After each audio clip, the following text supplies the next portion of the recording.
Hey guys, I'm Pete Smith. I went to see Oppenheimer, and I went through a lot of trouble like figuring out, okay, what's the best way to see this movie? I did all the research, 70 millimeter screen or IMAX or this and that. And I finally just went to go see it in my regular theater, and that's what I think you should do. Don't worry about the screen size. Here's why. PQS Self-Express. Why? Guys, Oppenheimer is not an action adventure film. It's not an Indiana Jones. It's not a Star Wars. It's not a Batman. Okay, it's not a Lord of the Rings. It's not a Game of Thrones. It's basically kind of a geeky movie, a science movie. Scientists writing numbers on a blackboard, on a chalkboard. You don't need to see it in 70 millimeter. Now, what you do need to see is great acting, which the movie has. Okay, Robert Downey Jr. is fantastic. It took me like at least 30 seconds to figure out who is that guy? What actor is that? I didn't know it was him. Great performance. Cillian Murphy, of course, is the best. I went to see it basically just because he was in it.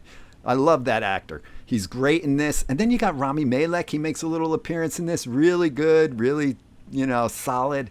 And a lot of good performances, really top notch. But you don't have to see. I went down that rabbit hole of which screen should I see it on? Where's the 70 millimeter screen? Where's the IMAX?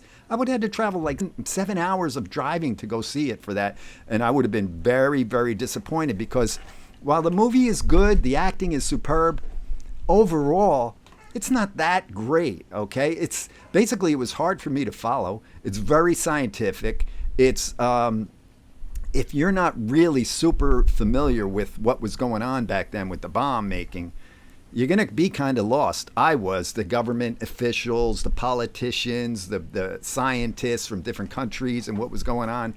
They don't really give you a lot of background. They just go right into it and let you try and kind of figure it out. Like, oh, there's Einstein. I know that. And, I knew some of the names from history, but in today's world, I don't even know if they're teaching this stuff to kids in school anymore. So I would say, don't worry about the screen, guys, unless you're a super scientific type person, maybe like a little bit of a nerdy mathematician type, or you're truly like a cinematic, guru where you just have to know all about cinema. Maybe you're a cinematographer.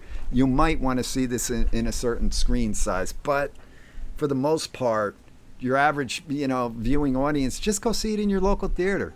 You'll be disappointed if you travel like a bunch of hours to go see this on a super screen. I mean, I would have been, but I liked the movie. It was good. It's not up there with my top movies at all, but the acting performances were definitely terrific. And I would definitely say go see the movie, but don't go down that rabbit hole like I did. Oh, checking all the different screen sizes. Where can I find this theater? And it's not worth it for this movie. It's not that kind of movie. Forget about the screen size. We're used to watching stuff on our phone now.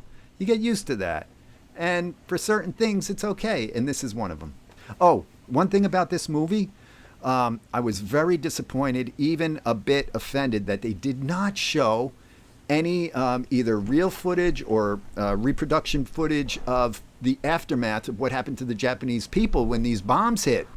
I mean, how can you do a movie about these bombs and about the mental anguish that Oppenheimer went through after creating this bomb, and then not show the aftermath of what happened to the people?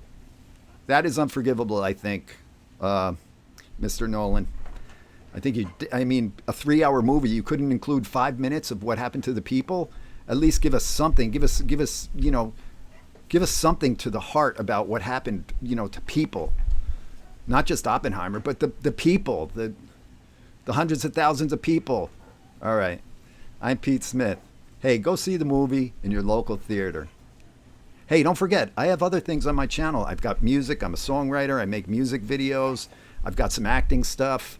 I've got a lot of cool stuff on my I do little comedy films, and so check out my channel. I'm getting up there and almost getting near 1,000 subscribers. So I'd love you to subscribe and take a look at my stuff, listen to some of my songs. All right. I'm Pete Smith. Have a great day.